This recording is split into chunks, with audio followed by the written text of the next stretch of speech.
এই ভিডিওটা একটু লক্ষ্য করে আপনারা দেখেন যে দেখেন ছোট সাজ্জাদের স্ত্রীকে পুলিশ গ্রেপ্তার করছে। যে কোনো অভিযোগ পাওয়ার ভিত্তিতে পুলিশ তাকে থানায় নিয়ে গেছে, কিন্তু সাংবাদিকরা যখন তাকে কিছু প্রশ্ন করতেছে তার মুখের অবস্থাটা দেখেন, মনে হচ্ছে সে শ্বশুর বাড়ি আসছে। এই কারণে মানুষ বলে যে জেলখানা বা পুলিশ এগুলো নাকি মানুষের শ্বশুর বাড়ি হয়।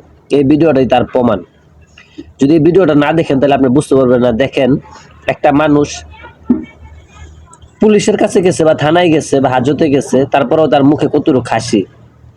সে আবার বুক ফুলিয়ে বলতেছে আমার হাজবেন্ড এবং আরেকজন একসাথে ককটেল মারতো। এই হলো অবস্থা।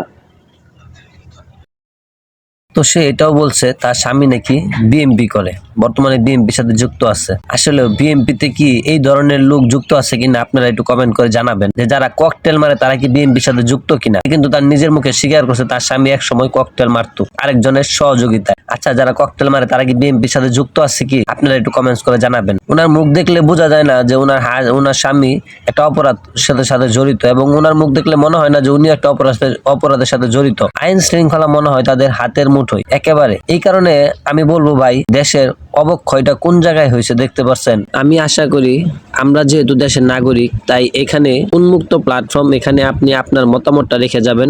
নাগরিক হিসাবে, সাধারণ নাগরিক হিসাবে এই আসামির পক্ষে বিপক্ষে আপনি আপনার যুক্তি রেখে যাবেন।